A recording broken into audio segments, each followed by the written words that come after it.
सङ्काशं काश्यपेयं महाद्युतिं तमोरि सर्वपापघ्नं प्रणतोऽस्मि दिवाकरम्। ॐ ह्रां ह्रीं ह्रौं स्वः सूर्याय नमः।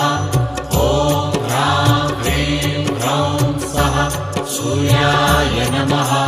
जपाकुसुमसङ्काशं काश्यपेयं महाद्युतिं तमोरि सर्वपापघ्नं प्रणतोऽस्मि दिवाकरम्।